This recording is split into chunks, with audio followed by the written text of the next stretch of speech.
This episode of the YDN cast is brought to you in part by bonfire.com/ydnerd. Head on over to bonfire.com/ydnerd to find everything you could ever want in the way of your daily nerd merchandise. Whether it's a t-shirt, a baseball tee, or a hoodie, we got you covered. What better way to show off your nerdiness than with a piece of merchandise that has our wonderful logo on it? So head on over to bonfire.com/ydnerd and pick up your shirt.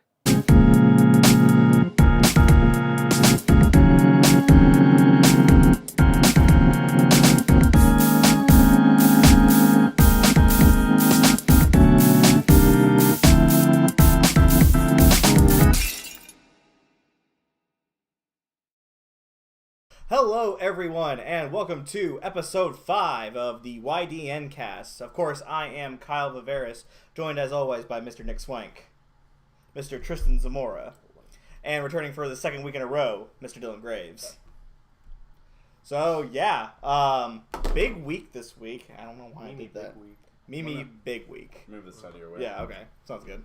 It's been a huge week this week for lots of news, lots of gaming being played. It's every week it's just getting closer and closer towards E3 and all the other different types of events, and you know, it's a good time to be playing video games. It's going to be a good year for E3 as well. It's going to be a good year for video games. Yeah, oh yeah. Like last year was really good. Has been. Oh yeah, like last year was really good for video games as well. But like this year is going to be, I don't know. It's going to be hard to beat last year. Don't you think? Is. Like thinking about like Breath of the Wild, Mario Odyssey, The Switch in general. Definitely. Nier, Persona 5, Horizon. You had the phenomenon that was PUBG. Like, oh yeah, Fortnite, and then its immediate successor, Fortnite. Yes, all hail the new king of multiplayer, Fortnite. I've heard people begin referring to PUBG as like the Roblox version of Fortnite. Jesus, like that cracks me the fuck up. Oh, that's so Jesus. good. Yeah. Of course, ladies and gentlemen, if you didn't know, this is, of course, is the YDN cast coming to you each and every week. We are your number one source for everything video game related. If you like what we're doing, please feel free to subscribe to the channel and let us know how we're doing, you know? Like, comment, subscribe, every other kind of YouTube buzzword there is. Share. That's one I always forget. Yeah, like, comment, subscribe. Share. YouTube buzzwords. Yeah, YouTube buzzwords. A little bit of housekeeping before we get started. So, you might have seen that our merch sale ended. However, through popular demand, it's coming back. So we have merch going on sale for a second campaign run. It was supposed to end on the 15th, and now it's begun again. It's the same deal as last time. It's going on for another 2 weeks. If we sell 5 items total, they will guarantee to print. These won't be part of the same order. So if you already ordered your shirt from the last campaign that we ran, thank you so much, first of all. And second of all, that will be coming to you here in the next week or so. Week to 2 weeks. So can't wait to see all that tasty YDN merch. Right. Be sure when you get your YDN merch, wear it, take a selfie of it, and tag us on our social media so that way we can see it and we'll retweet you. I almost said reblog, but we don't have a Tumblr or anything for. I feel like that's a good thing. Probably for the best at this point. But take a selfie of yourself with your Daily Nerd merch, and we'll definitely be sure to give you a shout out. And, absolutely. And tell everybody that you know that we do good work here and that you would recommend us to your friends. Like I said earlier, don't forget to follow us on social media. You can find us at YDNerd on both Instagram and Twitter. Following us on social media is definitely the fastest way to find out, hey, we have new stuff being posted. Or if you hit the little bell icon next to the subscribe button next to our channel, you'll get instant notifications whenever a new video of ours is posted. Yep. So that's a great way to know, and so you don't miss anything. Follow us on social media or get notifications sent to you. Also, don't forget our website is live. You can go to ydnerd.com and you will find everything in one central location. You'll be able to find the Instagram feed, the Twitter feed, all the videos that we do, links to the merchandise campaign through Bonfire. You'll be able to contact us if you have an idea for what we should talk about for our weekly rotating segment. It's very smooth and streamlined. Definitely, and it works. It looks great on all devices from PC, from desktop computers, laptops, tablets and phones. It looks great on there. Amazon Fire TV. Yeah, exactly. There you go. Anything. So be sure to visit our website. That's ydnerd.com. I think that's it for housekeeping for this week. So let's go ahead and go on into weeks. Swank, what have you been playing lately? Well, I picked back up Fire Emblem Heroes again. I know that's been kind of going in and out of mine, but I'm abusing the double skill point weekend. Ooh. Because I need skill points. I didn't need skill points whenever I wasn't playing the game, but now that I picked it back up again, I need skill points. Right. So, I played a little bit of Overwatch the other day. I forgot that I hated Moira, so now I'm not playing Overwatch. So what is it about Moira that you hate? It's just... Do you hate playing as her or playing against her? Against her. Probably for the same reason that I enjoy playing as her. Okay. It's just... She's OP as fuck. I wouldn't necessarily say overpowered, but the skill ceiling isn't really there. Like, yeah, it takes skill to be a good Moira, but you can be a good Moira easier, in my opinion. Right. Because you can fill so many roles. Yeah, right. So, Dylan, I know that you don't play a whole lot of Overwatch. Have you gotten to see like a whole lot of Moira play at all, or really. Seen like what her kit is like? She can heal and damage. She can throw out an orb that basically Is she the one with the hand? Yeah. Okay, yeah, no, I have seen a little bit of her. She's kind of like insane, like the way that she plays. Like she plays like a lead character. It's interesting. She feels a lot like if you took all of the different supports and mixed them together, you would get Moira. And then gave them a DPS option as well. Exactly. Yeah, okay. I was thinking like Zen for like the DPS option. So it's like you got the orb, which is very Zen inspired. And you got the two the heal spray, and which would be I guess Mercy in this case. Yeah. The damage spray, which could be Symmetra. Mm-hmm. You know. She's got that little jump thing though. Oh yeah. I don't remember what it's officially named. Oh yeah, like the I kind of like call it like a shadow somersault kind of thing. Basically. Just shadow dodge, shadow step, Mm-hmm. shadow something, shadow the hedgehog. Yeah. Shadow of the. Damn, they're not here. Shadow the Colossus. Damn it, not again. Damn, not here. God. To all you edgy Shadow the Hedgehog 2 win. I'd play a Shadow of the Hedgehog too. Oh, absolutely. I'd play it. Oh, I would play it. I always forget that they actually gave him like a real like a gun. Yeah. Many Like guns. a Many gun, guns. like guns. Not Yeah. like, oh, it shoots some weird goo that makes you. No, it's like Bullets. there are It's like an bullets. M16. Still Like, Like, hey, we took a photo of this gun and just put it in the game. photoshopped it into Careful. shot it. Yeah. Careful, this bipedal animal is going around shooting innocent people. He also runs really fast. Isn't like I heard some because I never was into the Sonic games when I was younger, but I heard that like it's actual Sonic canon that somehow like there was some apocalyptic event and Sonic takes place in the distant future where like human DNA and animal DNA fused, and like that's what Sonic the Hedgehog is. Correct me if I'm wrong. I don't know for I sure. have no idea. It sounds first I've heard of it. right though. It sounds pretty right for It's the the lore. first I've heard of it. If But you see think- humans, regular humans there Yeah. too. If you They're think of regular. Sonic True. 06, there was a love story between Sonic and the human princess in that game. Oh god, that's right. Yeah. But then like also like Dr. Robotnik like doesn't look like a normal human. No. So what is he?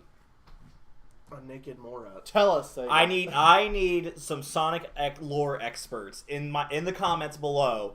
Give me the whole synopsis. Don't give me a TLDR. I want the whole fucking thing. Timeline. I need important dates. But more importantly, Does Sonic we fuck? need Whoa. no. Oh. More importantly, we need a remake or a mod of Shadow the Hedgehog where the only change is the only song that plays is Green Hill Zone. But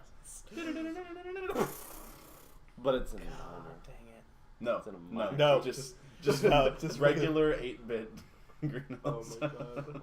god. So you've been Alright. playing. So you've been playing more Overwatch. A little bit. I also am picking up my Chrono Trigger playthrough again. Yeah, how's that going? Nice. I'm getting. I don't have any of y'all played Chrono Trigger. Nope. No. I'm finally out of like the first segment that's in the future part of the game, so Okay. now I'm getting back to like integral plot, and it's really nice. Okay. Is this your first time playing Oh, yes. Chrono Trigger? Yeah. Like, full through? Yeah. Okay. Nice. I had a playthrough I had started a while back, and I lost my saves for it about Oh, no. 14 hours in, and it was a little bit of a loss, but That's Considering how large the game is. I was not about a too third of the bad. way through the game. Oh, really? Yeah. Oh. 14 hours is like just on that precipice of like, is me starting over at this point worth it? Exactly. Like, Yeah, it's like yeah. right on that mark of like, oh, Well, yeah, man. whenever I restarted this, it was kind of like the meme of mocking the unskippable boss text. Mhm. I was like, yeah, the festival, yeah, I know. I know. Damn. Tristan, what have you been playing? For me this week, as far as new games are concerned, Mario Odyssey, which I borrowed from your roommate. Yes. That We game put that up, that video of you and your yes. roommate tasting the. Go to our Facebook page and look at that video of me taste testing a Mario Odyssey cartridge. It's really fun. Not for me, though. It's definitely family fun for everyone watching at home. Yes. True. I want to know when they're gonna drop the sour cream and onion. I was hoping that'd be Cool Cool Ranch, Ranch, yeah. yeah. Cool Flavors. Ranch. Jesus Christ. So how's Mario Odyssey going? Mario Odyssey is great. It's a breath of fresh air for me as far as gaming is concerned, because I just, like I said in a few other podcasts ago, I just bought a Nintendo Switch. Right. And I haven't really owned a Nintendo home console since the GameCube. So Right. it's kind of bringing back childhood memories, Right. I guess you could say, and that nostalgia factor, but really bringing something new to the table. I mean, Mario Odyssey is a very technical game. I mean, if you just want the nostalgia factor, I'll trade you my GameCube for your Switch. Well, I already own a GameCube. I love Mario Odyssey. I made a video here for the channel talking about how Mario Odyssey like completely changed my views of the Mario franchise. Like I always liked the Mario, like I always respected what the Mario games did for the industry, but like I never really got into the Mario games. Definitely. Like I'd play through about a third or a half of like even the really good ones like Galaxy and Galaxy 2. Like I play through like about like a third or a half of them, and then I just fall off. I just be like, okay, cool. I'm good with what this game I'm comfortable with this game. Yeah. Yeah. But Mario Odyssey was the first one that I was just like, I can't stop playing this game. It's so good. I kind of play it in short bursts because my girlfriend loves playing my Nintendo Switch, and Right. I honestly don't have as much time as I want to dedicate to it. So I'm currently, just to put it in perspective, I have about 25 hours in Breath of the Wild, and she has about 75 hours. Jesus. So, yeah, she plays quite a bit. She loves the game. I love Breath of the Wild, as well as Mario Odyssey, which I play maybe like an hour a day if I can. Mm-hmm. Just collect some moons and continue the story. I'm waiting until I get to the end game stuff, Right. because I hear it just gets like so much more expanded. Definitely. And so that seems really fun. It's very easy to mainline that game. It does. This one feels a lot more expansive than previous entries in the Mario series. So there's like, I don't want to call them side quests like when finding the other moons, but they feel like in a way kind of more like side quests. Okay. But this one definitely, it feels very easy that you could just go like, okay, boom, like checkpoint to checkpoint, just like mainlining it. Right. And I just love how whenever you find a moon, it's just mini levels in themselves. Sometimes they're just out in the world, easy to find. But I feel like I accomplished something. Right. Whenever it's just a little section of a world, which is all one huge level in and of itself. But yeah, I've been playing that and Enter the Gungeon. I love Enter the Gungeon so much. I didn't know much about it until maybe a week and a half ago. If somebody didn't know what Enter the Gungeon was, how would you describe the game? A bullet hell rogue-like dungeon crawler.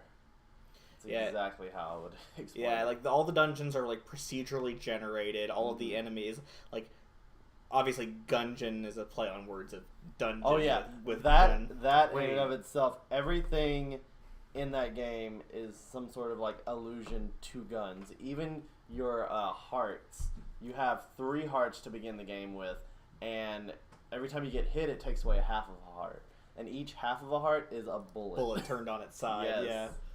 Yeah. All the enemies are different bullet types. And Or even like the shopkeeper, if you don't have enough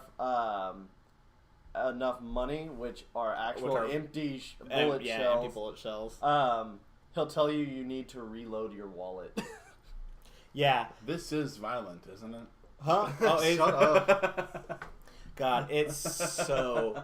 The game itself is so charming, even though it's so hard. I'm It pretty is a very tough game. Is it from the same people who did Nuclear Throne? I'm pretty not sure. too sure. I know it's from Devolver.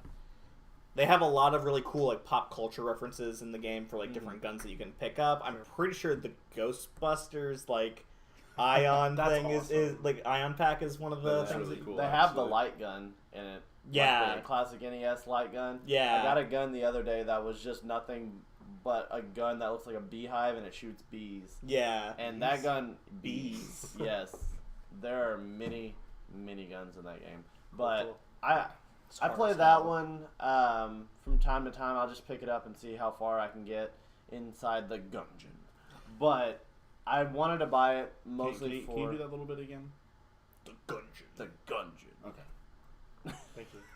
It's such a nice run based game that like you Yeah. like you just play. All right, cool. I got like 20 minutes until my next thing. Just pull. Like it seems like it'd fit right at home on the Switch. Yeah, definitely. And not even that, but just the local co-op aspect of the game. Mhm. With the Switch, just hand somebody a Joy-Con and you guys can both Yep. play it. It's a little, the controls are a little confusing at first because you have 2 options, one to shoot directionally, up, down, left, right, diagonals, or you have one where it uses the gyro in the Joy-Cons to control, Okay. which I don't prefer either of them over the 2 joysticks, but I mean it works if you want to just have fun with a friend. Right. Yeah. If that's what you're going for, then it works.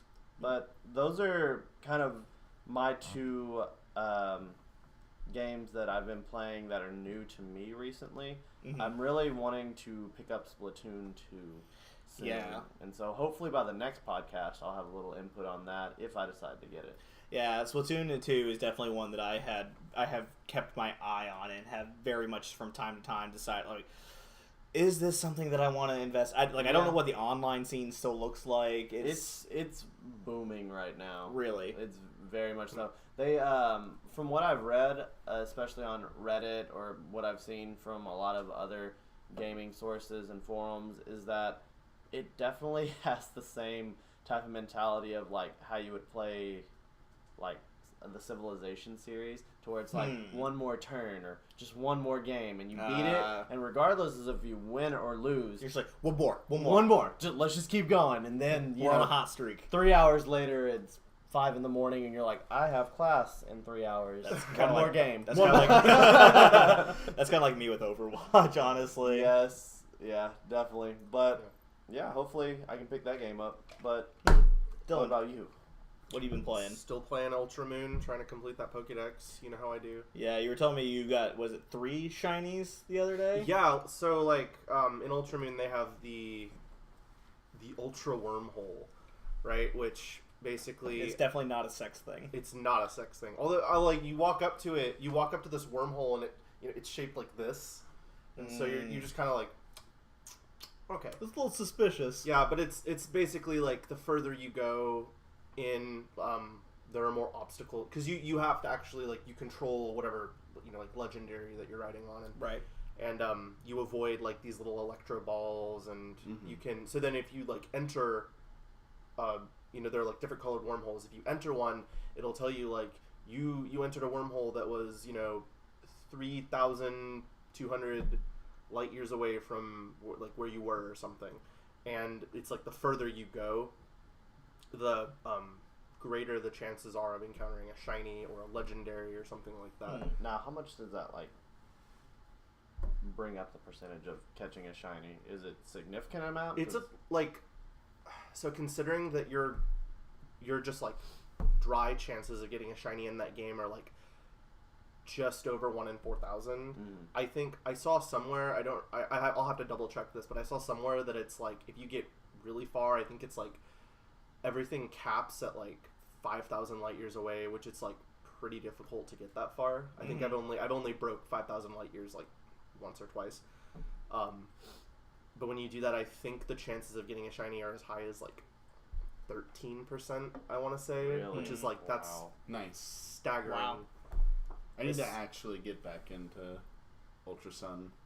I got off the first island and my desire to play just kind of fell off. Yeah.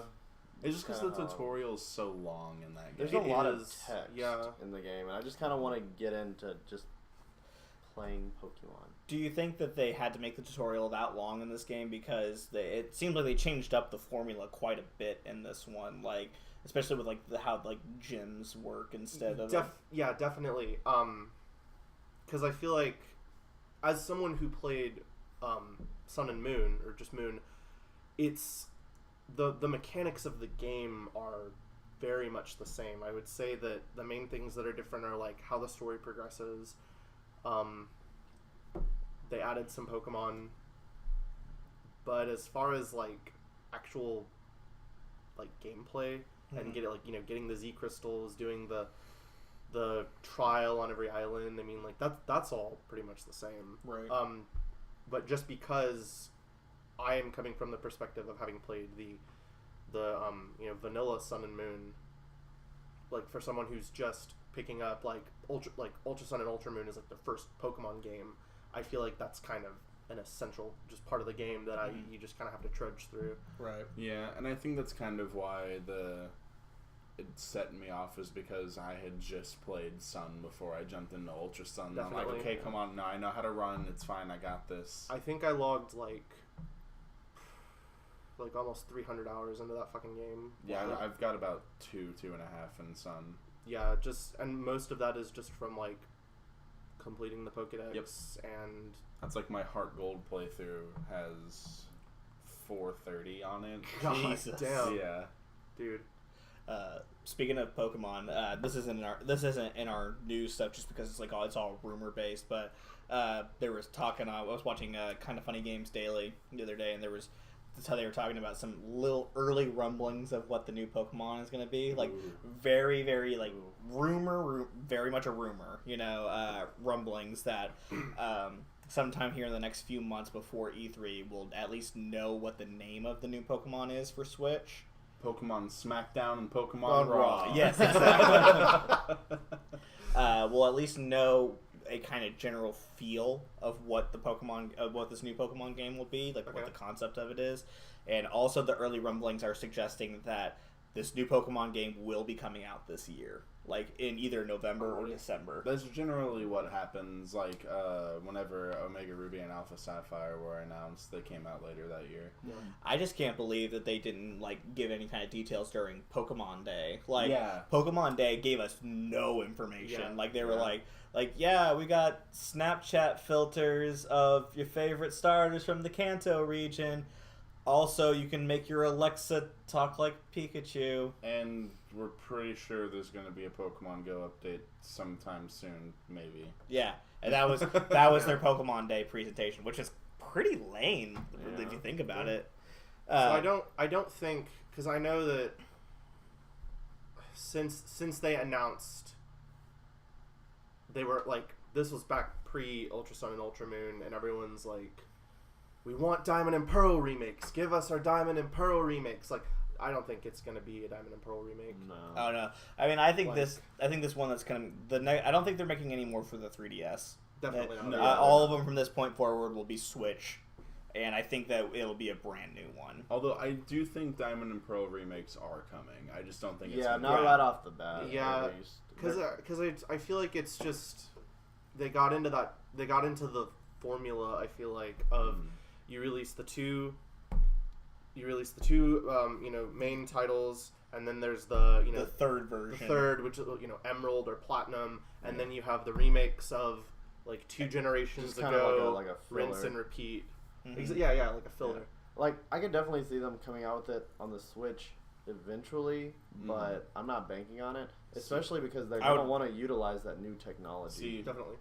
I know like they aren't making any more Pokemon games for the 3DS, but what I would really like is for Nintendo to just, because it wouldn't take them horribly long, just do like a quick but flushed out remake of every Pokemon generation, but in the Omega Ruby Alpha Sapphire engine. Oh yeah, that'd be really I would cool. love That would be nice. Omega Ruby and Alpha Sapphire were real good. They're, in my opinion, they're like the quintessential what Pokemon games should be. My favorite part about that game is riding on Latias and absolutely. Latias. Like I would Oh, just, yeah. I literally like, because I was confused. I was like, when they gave me the Eon Flute. yeah, the Eon Flute, I was like, I can just use fly. Like, why do I need this? And But you're like, well, let's see what it is, and yeah, and I'm holy like shit. Yeah, like Yeah. when you see the animation and the music, it's like da da da da da da da da da.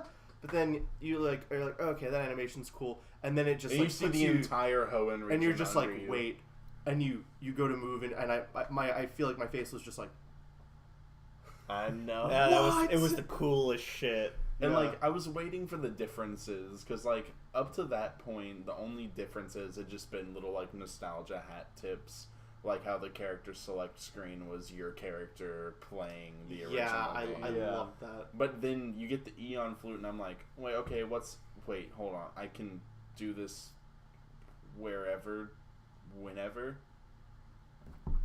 Yeah. Yeah. Right. Immediately spent like 30 minutes just flying around Hoenn. Oh yeah, I loved like you fly up to the top of Mount Chimney. Is the Yes. volcano? Yeah, I think. Right? Yes. I think so. Yeah. I want to see like if I could dive into the volcano. Right, but I you can't. No. If I could make a ROM hack and make it to where you could just dive into the volcano and get a game over. Let's get a game over Yeah. screen. Wasn't that was a rumor? Like people were like, oh yeah, if you do this specific thing, you can get a game over in Emerald. Who And knows? I whatever. had not heard My that. favorite rumor concerning Pokemon was the rumor that in Smash Brothers, if Goldeen flips over on you, you just lose your stock. I had never heard that. You've never heard that? No. That was a big thing back with Melee. It was just this rumor of, because Goldeen does nothing. Yeah. Mhm. And like, yeah, be careful. If she like flips over on you, it just takes your stock. Isn't it like the same Just thing throw it as and like everybody just scatters like, Exactly. no That's way, what happened man. for the longest time. The Goldeen shit.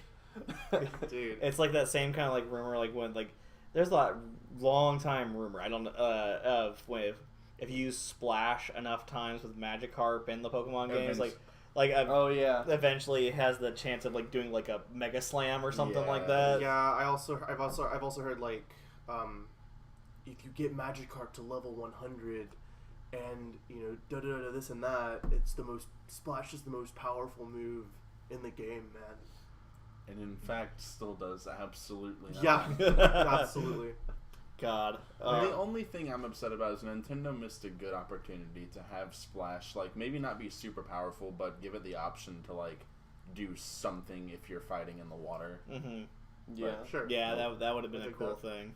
Just, like, even a small effect, like, One the HP. strength of tackle, or, like, but Yeah. I think like if you give in the Gen 7 games, if you give Magikarp the like water Z crystal, and it's like Z Splash, so you're like, and it's like it still does nothing. Does it really It's still do hilarious. nothing? I'm It about does, to it does find the whole out. thing. It's like the whole like, and Yeah, the fucking dance Power that you Ranger do. like Sentai dance. Yeah. Yeah, and then it's like Magikarp's aura, whatever, used its full force Z move, and then it's like did nothing. Oh, wait, That's hold on. That's hilarious. fantastic. Here, so, Nick's about to pull it up. Ugh. Yeah, other than that, Jackie and I started. Or I didn't mean to interrupt. If powered up by a Normalium Z into Z Splash, the user's attack stat raises 3 stages, but nothing else happens.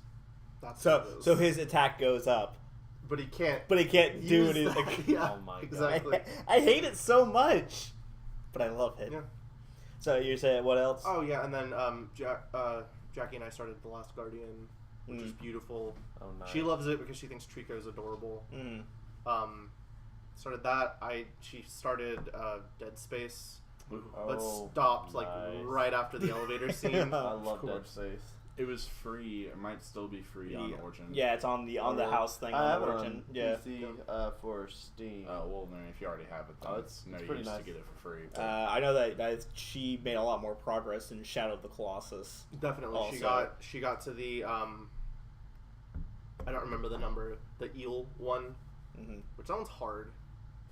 I don't know what it is about water levels in games, but like I don't know if you guys feel the same way, but I have a lot of trouble with water levels. Like in Breath of the Wild, Water Blight Ganon was the hardest form of Ganon for me to fight. For me, it was Thunderblight Ganon because I wasn't expecting him to start out teleporting around the map, I instantly lost track of where he was. I had a hard time with Thunderblight Ganon, the hardest time with Thunderblight Ganon. He was the only one that killed me.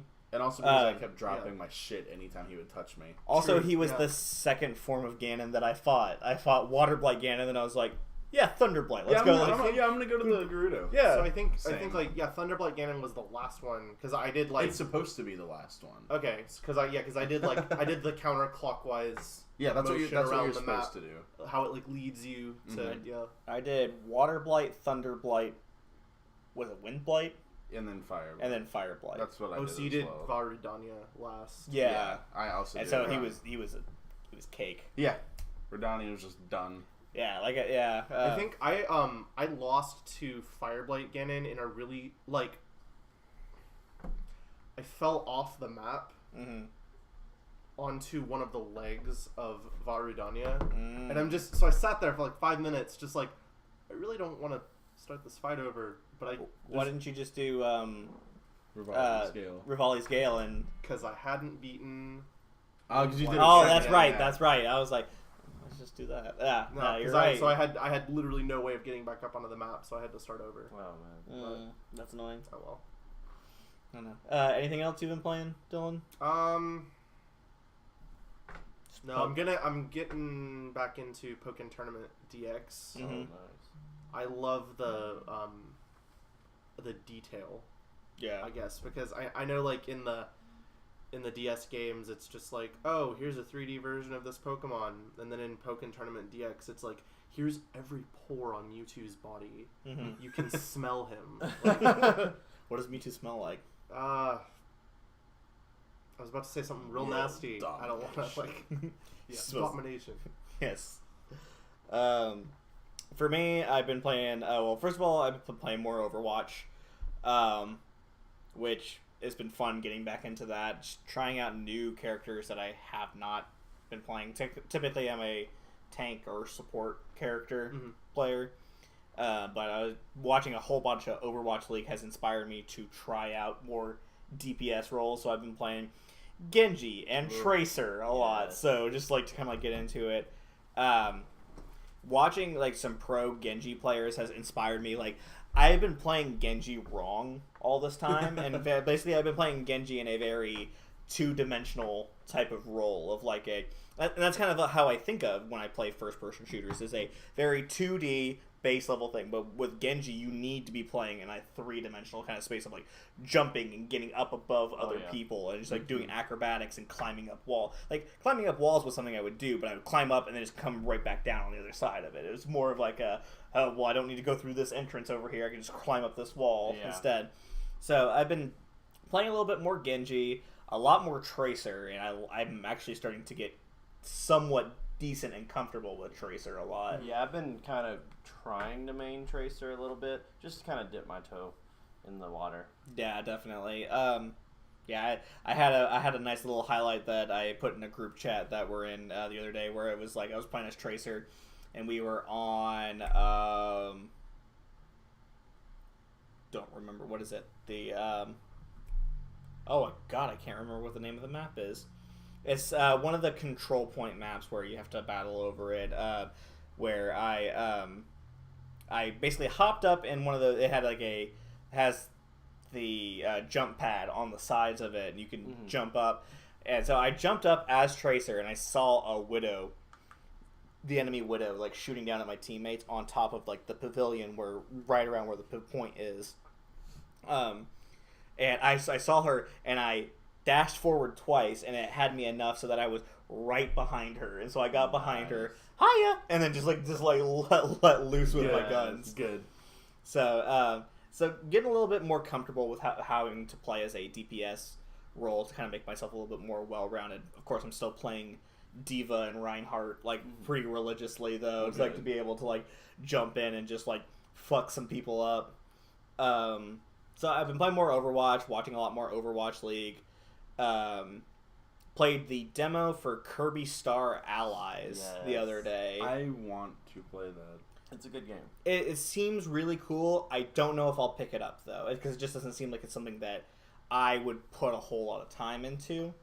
I kept on getting confusion with the controls going on, just because the jump is A, right? Like so this one, and the attack button is B. Yeah, the attack button is I've wanted to flip it around. that's how I kept on doing it. I went into the control options to try to change it, and I couldn't. Oh, you can't change the controls on it? You can. It just doesn't change those. That's like the way the way Neo is set up. It's set up with like the Eastern control scheme of B or circle being confirm and cross. See, I'm okay with that. Yeah, that one's not, I'm used to that. Yeah, I guess I'm just not used to jump, because like, what's jump on Breath of the Wild? Is it Y? It's X, the top one. It's the top one, or you can put it as B, which I did if you want to change the controls around. Because I feel like I jump way more than I run in the game. But it was definitely one of those things where I thought I would get used to it after a while. But even like after playing it, I think I probably put a total about an hour into both there's like an easy mode and a hard mode of the demo, which hard mode is not really that hard. It's just a longer level with more enemies. And did you? So I played both of those, not and necessarily harder, but with more of a chance for you to fuck up. It seemed like it was like a later, like the easy mode one seemed like it was like really early on in the game, whereas the hard mode seemed like it was probably in like the 3/4 of the way through the game, or so. But I played probably about an hour's worth of that demo, and I did not get used to the controls at all. It's not like they're bad controls, because some of it's like it makes sense to do it, like to copy an enemy's ability, you suck them up by holding down B, and then you can either spit them back out by hitting B again, or if you hold down on the joystick, you swallow them and you gain their ability. I kept on forgetting that for some reason. I don't know what it was that was making me forget that. Have you played other Kirby games? No, this is my first time I've ever played. That's one of those kind of main mechanics. Like it's been present for a very long time, but I can see if you're not used to playing Kirby, it could be a little. I definitely had a fun time with the demo, but like I was really surprised that I had not gotten used to the controls at that point, because I would say I'm a pretty prolific gamer and who plays a lot, and you used to this is just how it is. So it surprised me that I was taking that long to get used to the controls, and really never did. On when you're playing Xbox, because like I'm PlayStation Master Race or whatever, it's the layout is the A button is on the bottom, and then B button is. It's A, B, Y, X. Okay, yeah. So like whenever you jump, typically in an Xbox game, you hit A, correct? Right? Because it's the same. It's the same for PlayStation a lot of the time, except on fucking Shadow of the Colossus. Most of the time, it's X is jump. But in like Shadow of the Colossus, it's triangle, right? Which is the top one, and then like going back to handhelds, jump is usually A, which is like to the right, and then it gets a little confusing. Did you play any of the co-op in the game? No, I didn't. I played it all single player. Okay. The co-op is pretty fun. Is it? Yeah, you get a lot of allies, and it looked like it would be a really fun time to play with friends, like something that would be really cool for like the channel or something. And you could definitely play up to 4 people. I've been reading on the Nintendo Switch subreddit a lot, which I've just been following almost religiously since I got the Switch. And they say the demo doesn't really do the game justice. Interesting. It takes the game like the levels really out of context. And while it's fun, like the game apparently has a lot more depth than you would think. And it's not necessarily harder, but then again, when you play a Kirby game, you're not looking for a tough game. Right. Granted, some of the bosses might be a little out there at times, but for the most part, a core Kirby game is just you're looking for an enjoyable time. Yeah. I definitely enjoyed my experience with it, so maybe I'll see about picking it up again at a later time when it's a little bit cheaper. And Yeah, give it another shot. I would definitely pick it up whenever it gets cheaper. I know that's what I was planning to do because buying a full $60 game on a college budget. Oh yeah, definitely. Not the easiest thing to do. Definitely. For sure. I also played, and I meant to do this for last week's episode, but I definitely did it for this week's, was I played more of the Project Octopath Traveler demo. Which, yeah, I played a couple of demos this week. Last time, it's been a while since I played it. Last time I played a little bit of the, in the demo they let you play as 2 of the different characters, and I don't know how long each of the demos is, but last time I played as Ulbrich, the warrior character. This time I decided to go a little bit different, and I wanted to try out Primrose, the dancer character. And they all have their own unique stories. Primrose's story is all based on revenge. Basically, she saw 3 hooded men with the mark of the crow murder her father when she was a child. And so her whole goal is like she's going to find those men and deal justice. So you flash forward, and she is she's a dancer, and I think she might also be a prostitute as well in like this town, like for this guy that's like a real asshole, who is just like treats all of his women really poorly that are in his employ, and it's very interesting. Each character has their own interaction that they can do with the with different NPCs that lets them do different things to advance how they play. Like Ulbrich's interaction that he has is a duel mechanic where he can challenge any NPC he wants to a duel, and it'll help him increase his experience in non-regular combat. So what kind of genre is this game? JRPG. JRPG? Yes, and it's very the graphic style of it is a mixture of pixel art 2D with pixel art 3D. Okay. It's a beautiful game. Really? It's so good looking. So Ulbrich's style, his outside of combat interaction that he has is his dual mechanic, whereas Primrose's ability is allure, which she can allure different people to come with her and follow her as basically as teammates, and you can look at what their stats are and what their abilities are before you recruit them, and you can only have one of them at a time. I'm sure it's one of those things where you can probably upgrade it with time. You can probably allure multiple characters. Also, doesn't matter if they're male or female. You can so you can allure whoever. Take that, Pokemon. Yeah. Attract. Yeah, I mean, it's a very interesting game. I died on one of the big boss fights of that first. It's interesting. Ulbrich's story, obviously being a warrior story, is a lot more combat heavy in that. I've played about an equal amount of time of both the warrior story and the dancer story, and there was a lot more combat in my time playing as Ulbrich than playing as Primrose, which makes sense if you think about it. There's a lot more dialogue and story with the dancer character. I mean, you still fight, but as Primrose, but Ulbrich had a lot more combat going. I think I only really got into 3 fights before getting into this boss fight with when I was playing as Primrose, whereas when I was playing as Ulbrich, I got into fights probably every few minutes or so. So is this like an action RPG, turn-based? Turn-based. Yeah, it's a turn-based. It's being made by Square.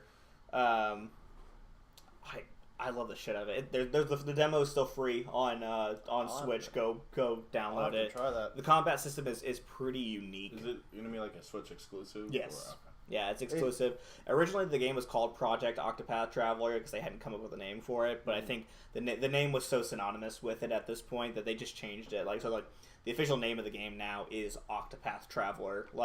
And it's coming out in July. So really? I've been looking for a few RPGs that I wanted to play. I know I was asking you about Xenoblade Chronicles 2.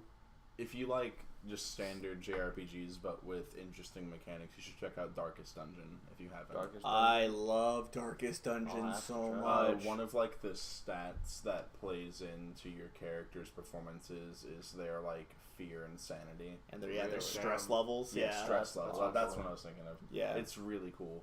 Oh, nice. Yeah, it changes like the order and everything. Your character has a possibility of suffering from a heart attack if they gets too stressed out, and like it's permadeath too. Like it's oh no, yeah, gnarly. It's very much so, and like everything comes into effect. Game. Okay. It recently came out on Switch actually. Like there's a base version. I think there's also like a complete edition that you could get to. It's I got it when it came out on Steam. Like the PC version of it's very smooth. Oh yeah, definitely. I would definitely pick up Darkest Dungeon if you haven't already.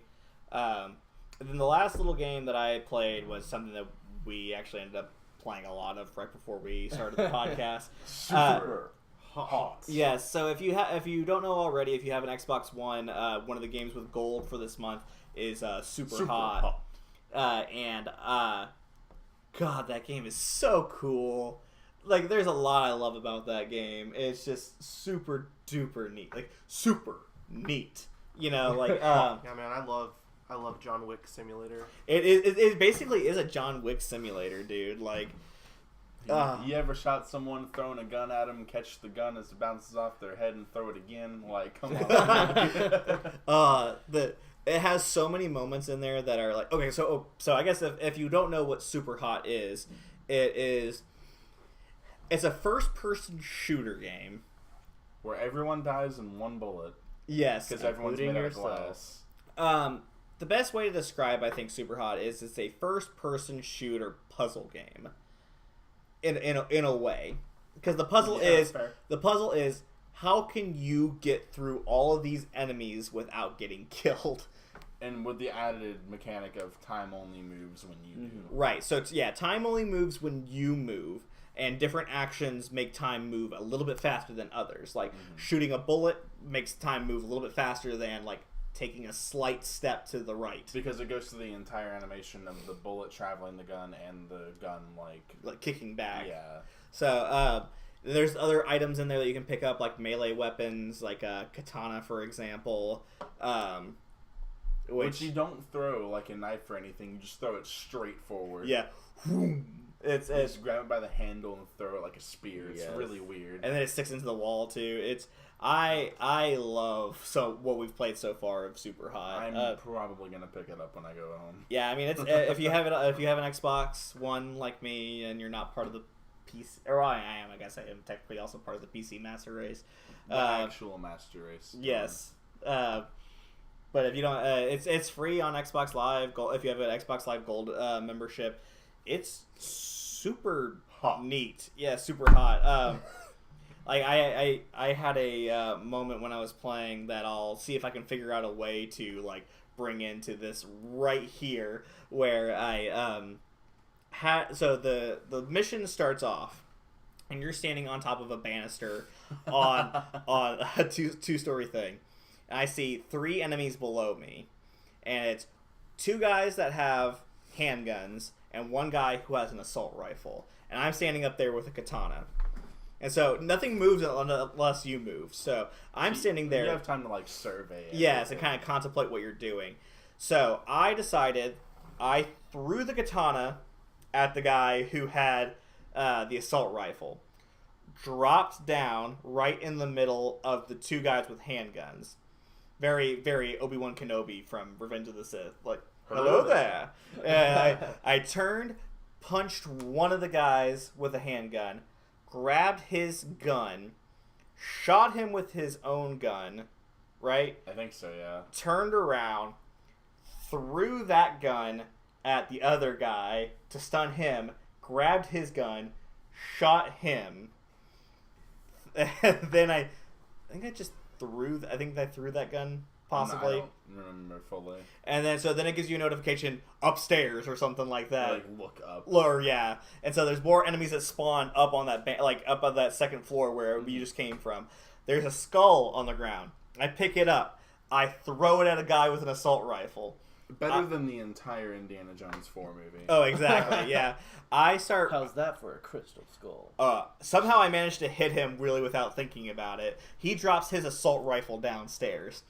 I run over. I pick up the katana that I threw at that first guy. I run over to the stairs. There's a guy with another katana coming at me. Throw the katana through that first guy. Missed the guy behind him. Missed the guy behind him. But I grab the guy that I just killed's katana and line it up so that there are two guys right in front of me. Throw that katana through there. Kill both of them. Grabbed a handgun? Yes, that. Grabbed the handgun that one of them had. Tried to shoot the other two guys that were on this side coming towards me. One with a katana, another with another... one was just a handgun. Did he have a handgun? Yeah. Or did he... Okay, yeah. So I tried to shoot both of them, ran out, tried to throw my gun at that, missed. Picked up a katana, tried to throw him at that, missed. I'm freaking out. I don't know what to do. There's a guy with a handgun who's shooting at me, and another guy with a katana who's coming after me.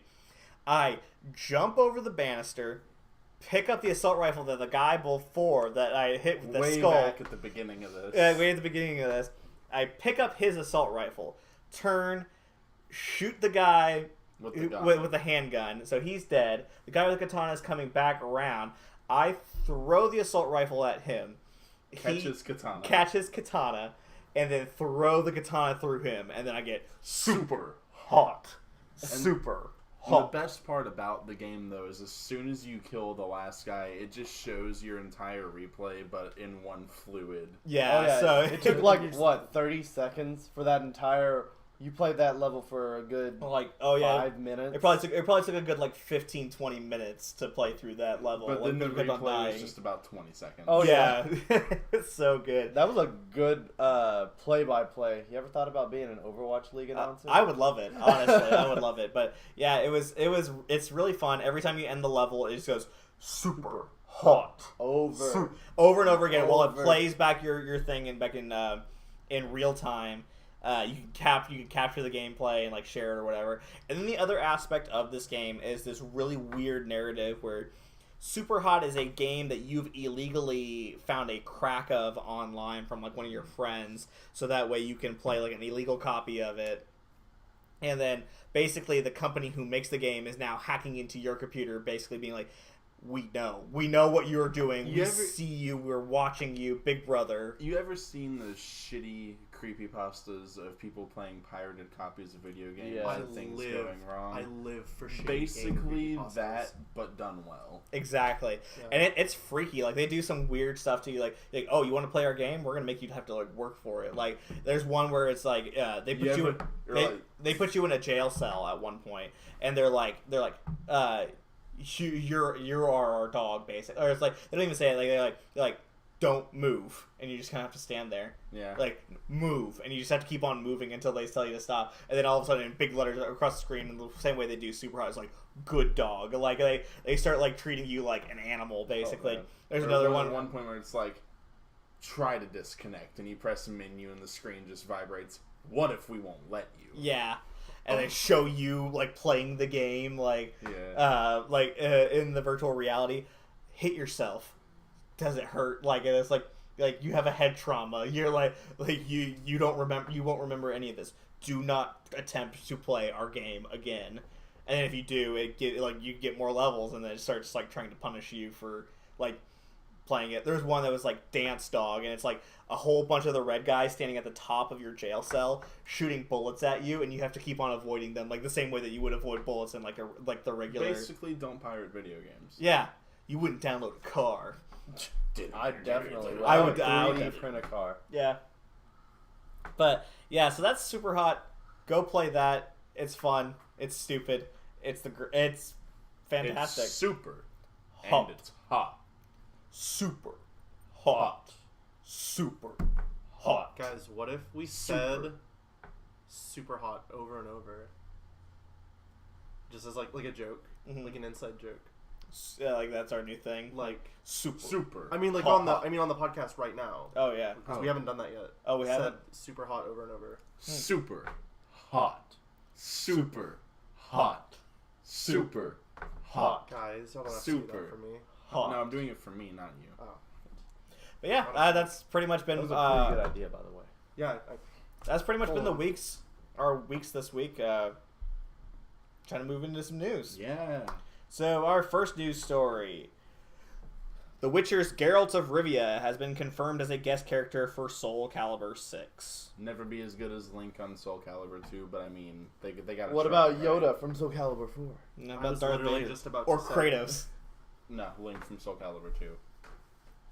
Yeah, I mean that's really all there is to it. It's like it's Geralt from The Witcher is going to be in Soul Calibur 6. Smash missed their chance. They put out, yeah, I was real disappointed. So like CD Projekt Red had put out a tweet basically saying that that Geralt of Rivia was going to be a guest in a game this year, and like everybody kind of like speculated that it was going to be Soul Calibur. But then there were those few people. There was me who was hoping that it would be Geralt's coming to Smash Brothers this year, and I would have been all about it. Good. Well, what about Crash and Smash Brothers? I'm Already about coming it. to the Switch. Yeah. Shovel Knight. Shovel Knight. Oh, If Shovel I Knight would is love not in the new Smash Brothers, what the hell is this all for? Honestly, I agree. but yeah, so they put out a new trailer. The Kaer Morhen, the castle that the Witchers live in, is going to be one of the playable stages in Soul Calibur 6. Yeah, they put out a trailer for it. So go check that out. Seems real neat. Next up, we have a listing for Call of Duty Modern Warfare 2 Remastered being spotted on Amazon Italy's. Get your Mountain Dew ready, boys. Dude, Oh, I am so bang, about Doritos. this. I'm so about this. So it's been speculated for a while that they've been working on a Call of Duty Modern Warfare 2 remaster. Mm-hmm. The weird thing about this, I guess, is the fact like the price point is weird because it basically converts out to about $25 American, which is a weird price point. Usually it'd be like 20 or 30, I think. Especially for a game like Modern Warfare 2, I figured you would see something that would translate closer to like a full price game. Or like at least No, at least I would 40. expect a full price game. Yeah. Because I mean, like with Modern Warfare, the original Modern Warfare, originally it was you could only get it as a pack-in with the Infinite Warfare's deluxe edition, and then eventually it came as a $40 game, I think, as a standalone thing. And Modern Warfare 2 being such like a bigger title. Yeah. Like whenever I think of Call of Duty, I think of Modern Warfare 2. Sure. Well, Modern Warfare 2 was my first Call of Duty that I owned. It was most of people in our generation's either first or favorite. Right. Because I feel like, I don't know if this is correct, but I feel like that's where the Call of Duty like online scene really started to blow up. That's where the formula they've more or less kept to. Definitely. That's where it was fleshed out. Was Modern Warfare 2. Definitely, yeah. The other weird thing about this is that the release date that they have on there, because normally even if it's just a placeholder, normally what they would most of the time what Amazon does for a release date, 31st. like it's like December 31st. Is Anywhere like from like the whatever. 20th to the 31st. Yeah. yeah, like anyway, yeah. So usually like end of the year, like December, right? This one has it listed for like April 30th. Weird. Is it still like that now? Yeah, as far as I know. Oh wow. Maybe that's when we're getting it. That'd be such a quick turnaround, though. I mean, April 30th is not that far away. It's like about a month and a half away. Yeah. So, like, Almost exactly, yeah. A month and 2 weeks. So, I don't know. That's just a weird thing. I imagine that we will be hearing about that coming soon. Like, at least the announcement that, hey, Modern Warfare 2 Remastered is coming out. Like, Yeah. we got the announcement of Black Ops 4 last week. Oh, So, 4. Black Ops I. like, the weird thing, Modern Warfare 2 Remastered is not going to get bundled with Black Ops 4, I though. hope not. No. Because they're made by different companies. Oh, yeah, true. Because, like, at least with Infinite Warfare and Modern Warfare Remastered, those are both made by Infinity Ward. Mm-hmm. So it makes sense that they would package that in with it. But Modern Warfare 2 is made by Infinity Ward, and Black Ops 4 is being made by Treyarch. Mm-hmm. So it doesn't make a lot of sense for them to package the two together, besides the fact that they are both Call of Duty games. Also very different kind of feels, I assume, that they would be going for. I mean, Black Ops games in general play different than Modern Warfare games. Yeah. So, I don't know. It's an interesting thing that we'll just have to kind of keep our eyes on as the story develops here over the next few months. Maybe there'll be like one of those surprise announcements like, hey, Modern Warfare 2 Remastered is coming, and guess what? It's coming out today. Like, they could do something like that. So, who knows? Sure. Like, what was that? Didn't Overwatch do that with one of their characters? One of the new characters. They're like, yeah, we're working on this new character, and you can test them in the PTR right now. Usually they do that. That when they announce a new character, the new character will become to the PTR. While I'm thinking about that, even though I didn't put it in the news, if you don't play the PC version of Overwatch, or you don't play on the PTR of Overwatch, Brigitte, the new Overwatch character, will be out on on all versions of Overwatch on March 20th. Really? Yeah, nice. in regular play. She's already fleshed out. Like, I guess so. Wow. Last time I played, I haven't played any matches as her, but I took her to the practice range.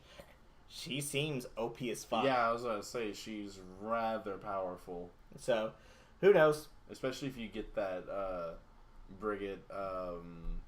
Reinhardt Orisa comp. No, I was gonna say Brigitte, Symmetra, and Torbjorn comp. Get those armors and shields out. You can get everyone up to like 500 health minimum. That's insane. You ever seen a Tracer running around with 450 health? It's terrifying. That's terrifying, honestly. Some of it being regenerable shields. It's horrifying. But yeah, so that's as far as what everything goes as the Modern Warfare 2 Remastered goes. Speaking of which, another announcement, a reveal of Shadow of the Tomb Raider, the next in the new trilogy or saga of the newer Tomb Raider games. This will be seems like it's a direct sequel to Rise of the Tomb Raider. I thought it was a distant sequel to Shadow of War. Anyway, so Nick's been kicked off the podcast. But yeah, so the cool thing about this is, I guess they'll be doing a full reveal on April 27th. Like this, they just put out a teaser trailer and confirmed the name of the new one. But that's about it. This one, they've also confirmed that this one will be a simultaneous launch on all platforms. Rise of the Tomb Raider, of course, was a Xbox One timed exclusive for a while, for like the first year of it existing, and then it came out on PS4 the following year. I think it was like 6 months until it came out on PC, and then a full year and after that it came out on PS4. But this one will be a full like simultaneous launch between all three. Nice. So I'll be looking forward to that. I really enjoyed the first Tomb Raider game of this new saga. I did not play Rise. I bought Rise of the Tomb Raider multiple times and then just ended up, like, for whatever reason, just like focusing on other games at the time. So it's one I've heard that as good as the first Tomb Raider is, like Rise of the Tomb Raider is even better, which is insane to me because I really enjoyed the first Tomb Raider. So, have y'all played it at all? Or I am not personally very big into the Tomb Raider series. It's not that I dislike them, I just never have. Right. Yeah. But I guess keep a lookout for that, and just April 27th we'll be getting more details about that. Absolutely. Next up, a JRPG becomes the first game banned in the UK for over a decade. Nice. Omega Labyrinth Z, a JRPG from Japanese studio Matrix Software and published by P-Cube, has been banned in the UK. And it's the first title to have been banned in the country since 2007, when Manhunt 2 was refused classification. Let's see. It seems like the reason why it's being banned is because of highly erotic and sexual nudity, which I guess is that's not a huge deal. But the part that becomes a problem is that a lot of the characters that it depicts in this are underage. And it's like none of this is like even like tastefully. None of this is good. Why you gotta make a game? Stereotypical fan servicey. Why you gotta make a game with kitty porn? It's just not okay. It's really not. Let's see. This is from the article on IGN about it. A brief perusal of the game's opening movie will give you a good idea of what players are in for, but the fact that it's set in a school indicates that some of the girls in the game could be underage, with one of them being referred to as a first-year student. Let's see.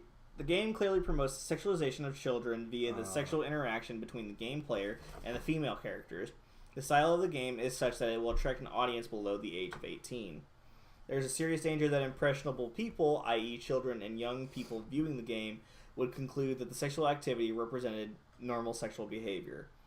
There's a constant theme of sexual innuendo and activity throughout the game that suggests behavior likely to normalize sexual activity towards children. Yeah, I'm all about the ban. Yeah, it looks like so far it's not being released in Germany, the UK, New Zealand, and Australia. It's a Vita title? Jeez. But yeah. Don't do that. Don't do that. I feel like "don't sexualize children" shouldn't be a sentence that you have to say Right. out loud. Yeah. Yeah. There's a lot of You'd think. There's a lot of stuff in Japanese pop culture that does do that quite a bit. Yeah, it's that kind of odd, right.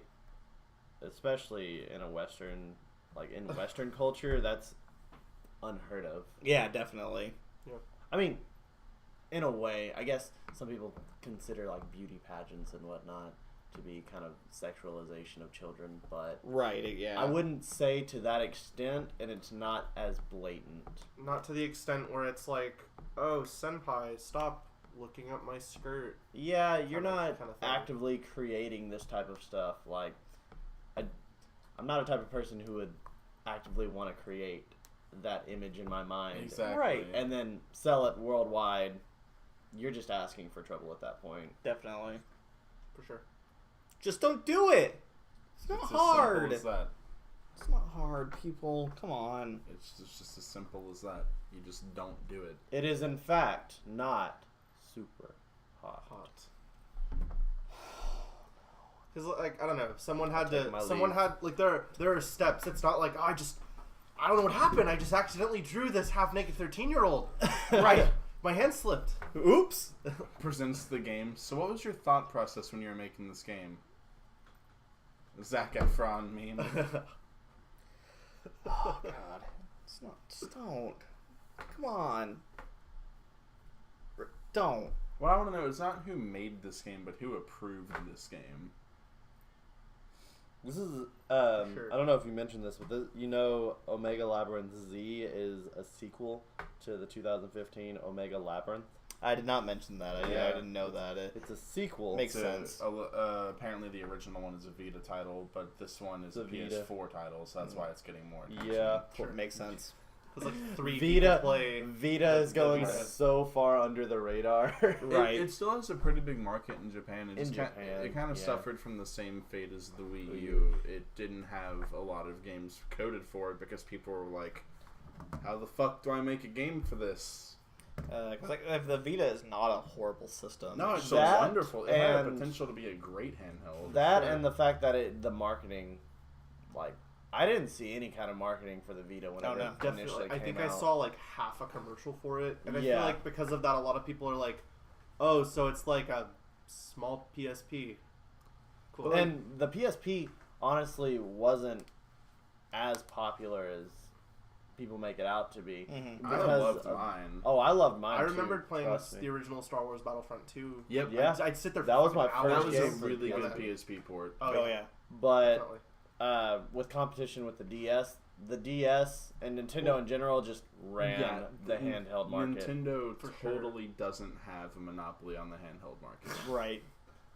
It's not even that they have a monopoly per se. It's just that everybody knows they can't compete with it. No, that's what I'm saying. Like they totally don't have Yeah. a monopoly. But no, Yeah. Don't. just don't. Just don't. You heard it here. Don't Just. sexualize children. TM. Yep. It's not hard. That's our motto. We're sticking to it. the only okay kind that- of CP is cheese pizza. Can that be the name of the episode? Don't sexualize children. I don't know. I think it might already be Super hot. super hot. 37 times in a row. Just as many times as YouTube will allow it to Super. Hot. Like, I actually crashed YouTube with how many Super. times I... It's like there's jumping to a quick manga tangent. There's an issue of Tokyo Ghoul where the title is just title repeated all over the page. Yeah, weird. Nice. Yeah. So next up for our next news topic is it's an interesting one. It's an interesting one. Fuck off. Is this the one about EA doing something kind of okay for once? Yes, they're putting out a Battlefront 2 progression system overhaul this coming up week on March 21st. So, we've known ever since they took out the microtransactions in that game that they were going to be putting in a new system to replace it. This system was never going away completely. It was just going to be a temporary fix. When did Battlefront 2 come out? That was back in mid-November. Something like that. Near the end of 2017. Yeah. So I think it was like mid-November, and so now we are mid-March, and so now we're finally getting a new progression system. So this comes from an article over on IGN, basically to explain what the system change is. Star cards and other gameplay changing unlocks will not be purchasable with either credits, the currency that you earn through gameplay, or crystals, which are the paid currency. Also, star cards will no longer be found in crates. Basically, the only way that you're going to be able to get star cards now, which star cards are the things that affect your actual gameplay, like the actual your cooldown is faster, rocket boost, whatever. Yeah. The only way that you're going to be able to get that now is through leveling up your character, which you can only level up through experience points by playing as the character. Mm-hmm. And then when you level up your character, you get skill points. You use those skill points to buy exactly which star card you want. Good. So, the way it should have been exactly the whole time. Right. So there's more. Loot crates will now only contain credits, which is the in-game currency, or cosmetic items like emotes or victory poses. Good. Crates can also no longer be purchased with any currency, so you can't purchase them with credits or crystals. Mm-hmm. And you'll only get crates as your daily login bonus, completing time challenges, or completing milestones, which are like the long-term goals in-game. Mm. Those are the only ways that you'll get crates from now on.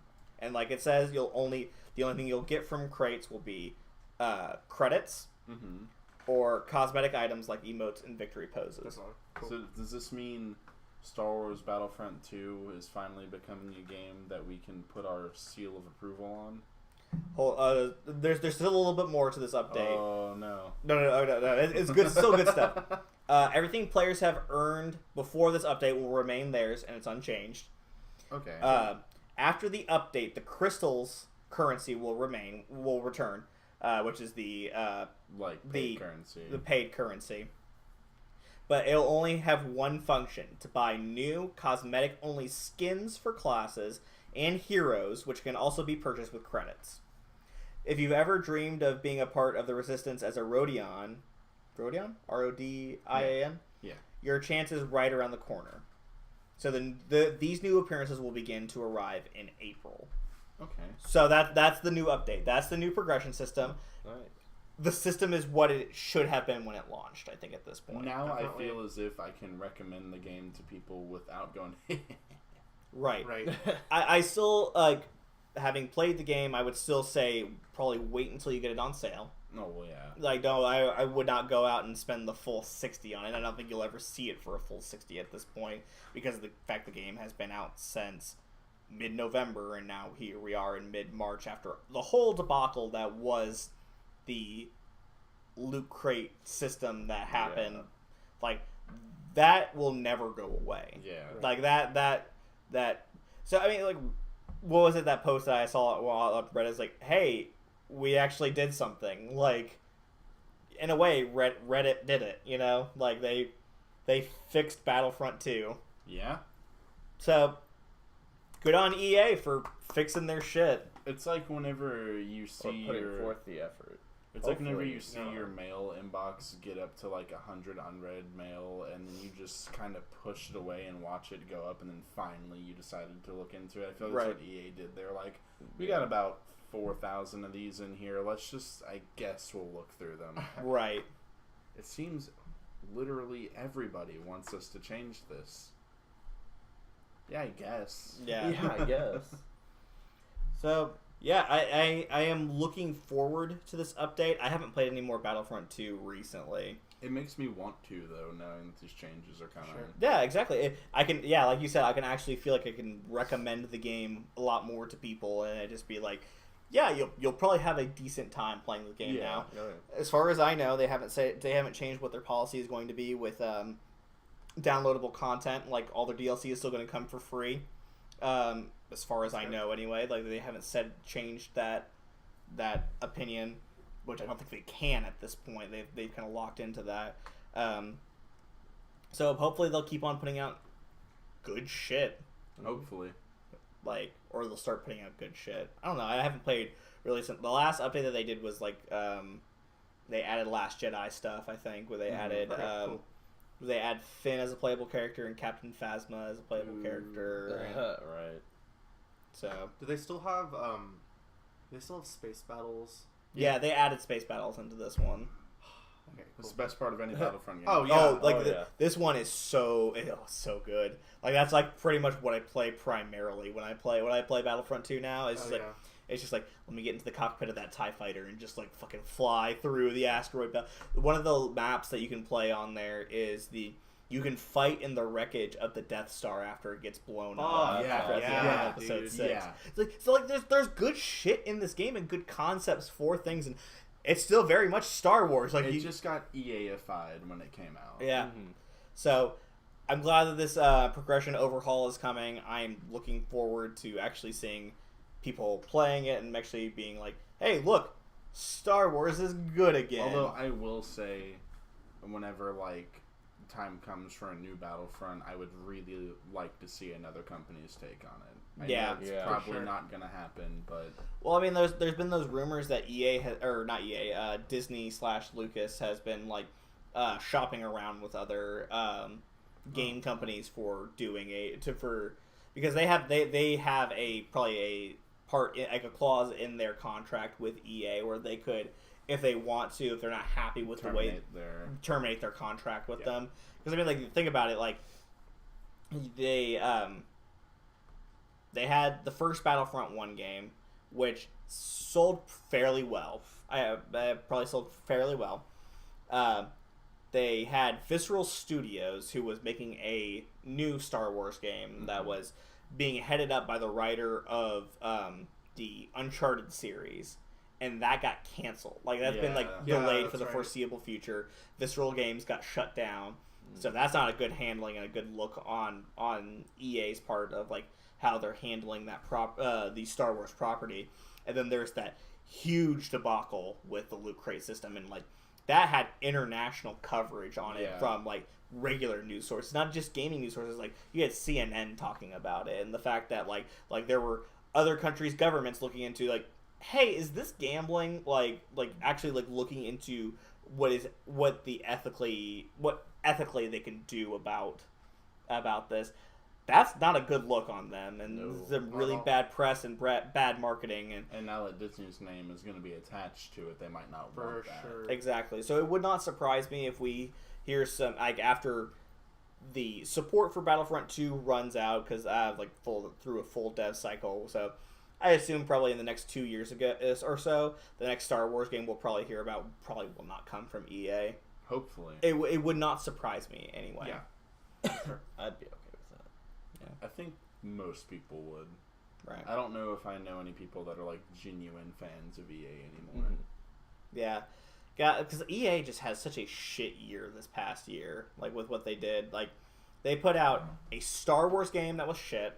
They put out a Mass Effect game that was okay at best. Not quite shit, but like you can see shit from it. I mean, that game caused them to put Mass Effect back on the shelf. Like they're not going to be making a new Mass Effect game for the foreseeable future at this point. Which, as a huge Mass Effect fan, That sucks a lot. Yeah. They put out a new Need for Speed game this past year that was also shit. That was also riddled with microtransactions as well.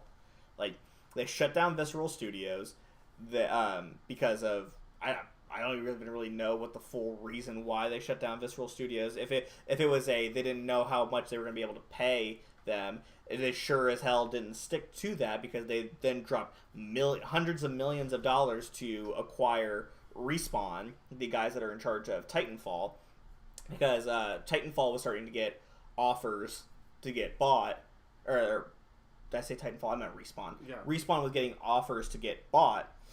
But in their contract, EA had first refusal. So EA had the option of putting in an offer to counter whatever this first offer was that they were getting from other places, and they paid a shit ton of money to acquire Respawn as a full studio. And so I don't know. It's just some very questionable decisions on EA's part over the past year that I'd be very interested to see where they go from here. I feel like it's kind of like a desperate grab of EA to try and find some way to keep afloat. Mm-hmm. Yeah. Because Nintendo's been taking off, Microsoft has been taking off, Sony's been taking off. I don't know. Let us know what you think about what EA could do better in the comments below. Or maybe you think EA's doing a good job. There probably aren't a lot of you, but I'd love to hear what your argument is. I would love to hear your defense. I really would. Anyway, next up, probably the biggest story of this past week. For as simplistic of a story as it is. Yeah. So, there's a popular streamer on Twitch, and his name is Ninja. And he's become quite popular with any kind of Battle Royale games, whether it's PUBG, Fortnite, H1Z1, whatever. Rust. Yeah, he's become quite popular in there. So apparently, he has a fan and one artist by the name of Drake. Yeah. Found out that Drake follows Ninja on Instagram. Nice. Drake follows Ninja on Instagram. Ninja follows him back. They exchange some messages, and they decide, let's play some Fortnite together. Yes. So they start streaming Fortnite together. I don't. It's not really quite clear if they're playing if they play together, or if they're just both playing Fortnite and just talking to each other over Discord. I think I want to say they're playing together in this. Yeah, I think they. Yeah, at some point they do start playing together. They're playing duos. Drake's actually pretty good at Nice. Fortnite. Yeah, that's the thing I was worried about whenever I heard about it. I was like, man, watch Drake be like ass at Fortnite. No, he's actually pretty good. And then later on, they get joined by Travis Scott, another rapper, and Pittsburgh Steelers wide receiver Juju Smith-Schuster for squad games. That's fucking awesome, Dude. So yeah, that was the biggest story of this week, and it set a whole bunch of different kinds of records on Twitch. Traffic. Yeah, the Twitch traffic. So it's set the new record for non-tournament related stream viewers. Before, it was Dr. Disrespect when he came back from his streaming hiatus. He had set the record at 388,000 concurrent viewers, and this set a new record at over 600,000 concurrent viewers. I knew the record was broken, but I didn't know by that much. Oh yeah, it Jesus was it was Christ. insane. I really want to check the stats and see what the Happy Hob was at whenever he beat. The Dark Souls thing. Yeah. So it's interesting. There's a lot of people who were super stoked about this. Yeah, but there are a lot of people that are like what's the big deal? Celebrities play video games. I think it's really cool to see it in like this a mainstream artist go to this video game. It's like merging two worlds in a way. Well, it's also that and the realization, or not realization, but like the little nudge we need every now and then to remind us that the celebrities that people idolize and we look up to, they're people too. Like, yeah. They have the same interests as us. Yeah, like, I guess, like, I don't know, it's just a weird thought to think of, oh, what does Drake do in his downtime? I don't know, probably play some fucking Fortnite, like. Also, it's kind of weird, it kind of gives you another, perspective of the fact that it seems like Fortnite has kind of eclipsed PUBG. Absolutely, Like, especially with its mobile release. Yeah. According to IGN, Fortnite on the iPhone X looks very nice. It apparently runs really smoothly. Yeah, it's like they're looking at it as Which the is new stupid. precedent, right? It's stupid. I don't want to play Fortnite on my phone. But now I want to know. Like, now I want Right. to know, like, well, is it a feasible way to play Fortnite? Because, Right. sure, like, why not? But yeah, it seems like it's just a really cool thing. Like, yeah, just fucking playing. Can you imagine how Ninja must have been feeling? Like, he's like, yeah, I'm just gonna go play some Fortnite with Drake, Travis Scott, and Juju Smith-Schuster. Like, Yeah. that's insane. It's really cool. It is really cool to see those worlds coming together. Yeah. Everyone can get together and have some fun over a free-for-all shoot fest. Oh my god. Yeah, We need to play Fortnite together, all of us. Oh, at some yeah. point. I've literally never played. My brother plays it like all the time. Played a little bit of it. It's pretty fun. fun. it's Kind of I stressful. do take more enjoyment in Fortnite than I do PUBG. It might just be Because me. I hear from people that play, I hear that Fortnite's mechanics are just more user friendly or Yeah. something. The thing is, Well- like, if Fortnite just feels like a overall better user experience, like everything about it is just more smooth and polished The than way- PUBG. The way I think, or the way I see it is, PlayerUnknown focused on creating a game that looked realistic and had the super realism going for it. Sure. And Hi-Rez took that as an opportunity to create a game that doesn't look realistic in the slightest.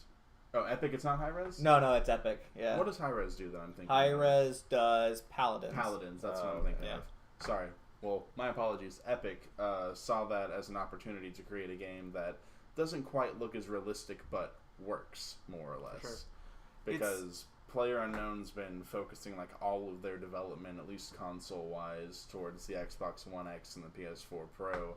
And like my roommate has PUBG on Xbox One, and it runs like shit on Yeah. regular Xbox One. Yeah, because the graphics in Fortnite very much remind me of the graphics in like Team Fortress 2 Yeah. and stuff like that. Yeah, it's interesting with like the development of the Battle Royale mode for Fortnite because like this was supposed to be a secondary thing. Like Yeah, there's a campaign mode. Fortnite is a very different Oh. game. Like Fortnite Save the World is what they call the regular mode. It's like it's basically like Horde mode from Gears of War, except you're actually building your fortress and like building your Yeah. fort Okay, to like that's cool. and building defenses.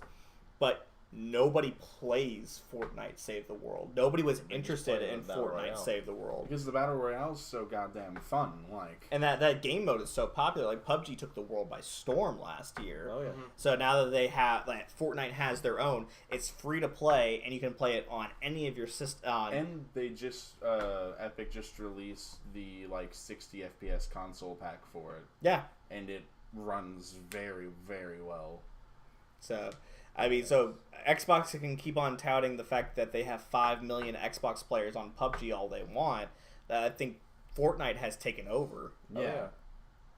I definitely agree. I don't know. Epic definitely decided to excel where PlayerUnknown has kind of lacked in this. Yeah. The sad part about that, though, is with them focusing so much on this Battle Royale mode for Fortnite.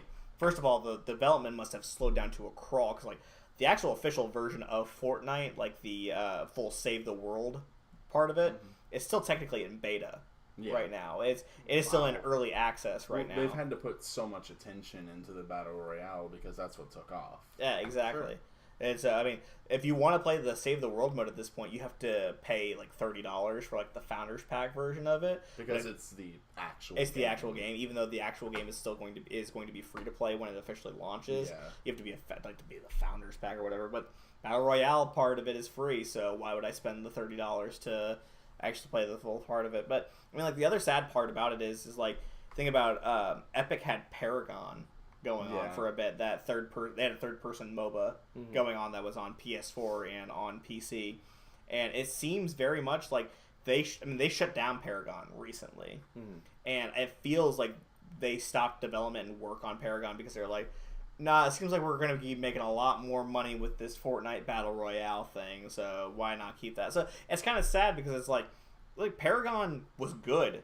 Yeah. It was a very good MOBA game that was like very well designed for consoles in mind. So it's kind of sad that they're like, oh, well, we can't focus on all these projects all at the same time. So, bye. Like, Yeah. I don't know. I'm looking forward to where Epic takes Fortnite. Because, like, they're good at interacting with their user base. Like, they've incorporated most of subreddit suggestions. Yeah. Or if they haven't, they're working on it. And I think that's kind of quintessential to making a good game that lasts. Cater to the fans. Well, yeah, you have to, you know? Mm-hmm. What's the point of making a game if you aren't going to cater it to the people who want to play it? Yeah. Definitely. So, go play Fortnite and maybe you can meet Drizzy Drake himself. Oh, that'd be fun. Yeah, he used to call me on the same, right? Yeah. So good. Good. Ah! Not anymore. So our last news story for this week is going back into the world of Overwatch League. Oh no. We're talking about XQC. If you remember from last week, we talked about XQC and the fact that he had been suspended again, and that he had been fined a toxic son of a bitch, and fined another $4,000. It came out later this week that him and the Dallas Fuel have parted ways, and he is no longer affiliated with the organization. And as good of a player as he is, I think it was a good move for Dallas Fuel. Definitely. He ended up doing an interview with the Washington Post about it. I love seeing esports on mainstream Oh, yeah. news now. It's wonderful. We It's- live in the future. It's very The future's interesting. now, Like, old man. I'm not gonna go and read all of the interview verbatim, but it kind of goes through. It's just like they asked him, was leaving Dallas Fuel your choice, and he said, not really. I think it comes obvious to anyone. It was a 99-1 thing. I did try to fight very hard though. It does seem like the press statement that the Dallas Fuel put out was that it was a mutual agreement kind of thing, but it very much does seem like Dallas Fuel was like, hey, you can either say that we mutually agreed to the release, or we can say that we fired you, and it looks better press wise if we just say that we had it released. I think in the long run this is going to be better for both parties involved. I think Dallas Fuel is going to be better as an organization, and I think XQC is going to do fine as a solo streamer. For sure. I think he'll do fine. Like that's what his fans want to see him do. Is they want to see him be the what are we looking at? What? It's a meme that I referenced and wanted to show him. Good. No. What? That's the title of the episode. God. No, that's not. I was gonna read it out loud, but then I decided no. But yeah, like from XQC, like his fans expect that toxic behavior out of him. Sure. Yeah. That's what they were used to seeing with him in his streams before he was an Overwatch League Definitely player. an audience to cater to. Yeah, Definitely. it sucks because that shouldn't be the way Exactly, that people yeah. should be handling themselves, and that's kind of something that he kind of touches on a little bit in this interview with the Washington Post, is that he never really fell into that rhythm of basically understanding what was and was not okay for him to say. Definitely. Even though it sounds like common sense for us, I guess he never really quite understood. It's an issue that I honestly expected to happen sooner with the Overwatch League, is taking all of these pro players that, when it's just you playing for yourself, like, yeah, there's a point where being toxic goes too far, but if you're not representing a company, you can pretty much say and do whatever the hell you want. Exactly. Definitely. And taking a bunch of people like that and throwing them into a contracted professional environment, I can't say I wasn't expecting this to happen sooner with someone. Yeah. For sure. And I think this might be a It just sucks that it was my team. yeah, it sucks. Yeah, it sucks for you as a Fuel fan. Shit, I forgot what I was gonna say. Sorry. No, you're good. Yeah, I don't think this will be the last time we'll see somebody part ways with an organization because of toxicity. Definitely. Well, I think this is a good example of basically kind of showing, like, hey, we have a code of conduct with Overwatch League, and we're gonna say we are and are not okay with certain things, and you're gonna have to fall in line with that, or you're gonna have to leave. Like, and Definitely. Maybe we'll see maybe we'll see a reformed XQC in the future. You never know. But Maybe, yeah. For now, this is the best course of action. True. But I'm still really loving the coverage of Overwatch League. Like I love it so much. Like the organization of esports and actually absolutely. like the actual watching the like if you haven't already downloaded the Overwatch League app if you're really interested in it, like it is super smooth, polished experience. You can watch the game in app whenever the matches are going on. I also love that you can watch Overwatch League maps from Overwatch. Yeah. Or matches from Overwatch. Yeah. The commentators all do a very good job. It's a very, very positive experience, and that I guess that's why they have to really kind of come down on things that are bringing the toxicity like that. I've actually been thinking, and this is I guess is a weird time to workshop ideas for things for the channel, but if people like it, I guess they can let us know. I was thinking of us like starting up some like Overwatch League like coverage like here on the channel, like possible like either like mini podcasts or just like shows, just like kind of like talking about just different things. I think it'd be a really cool, neat thing. Like, cause I know super neat. Yes. I know that you, Swank, you and then I know Bean also watches some Overwatch League. Tristan, I don't know how much you watch. I watch it occasionally. I followed Dylan, you don't matter. So, I followed a good bit of Stage 1, but I've only watched a couple matches so far this stage. Yeah, I've been keeping up with it pretty religiously for the past couple of weeks or so. I think this coming up week is the last week of Stage 2 play. Which, like, Boston Uprising is still my team, but man, oh man, I've been loving watching the LA Gladiators play. Oh like, my god. They have changed as a team from Stage 1 to Stage 2. Absolutely. They picked up Fissure, a tank player from the London Spitfire, who basically wasn't happy with the amount of time that he was getting, like of play time he was getting. And so now he's like their main tank over on the Gladiators, and they're just kicking ass like the past few weeks. We were watching, before we got started recording earlier, we were watching they went to a map 5 earlier this week when they were playing against the Houston Outlaws. And they went to a map 5, and it was the second stage of map 5 for them, where they were playing on Ilios, on the ruins of Ilios. And they had some of their...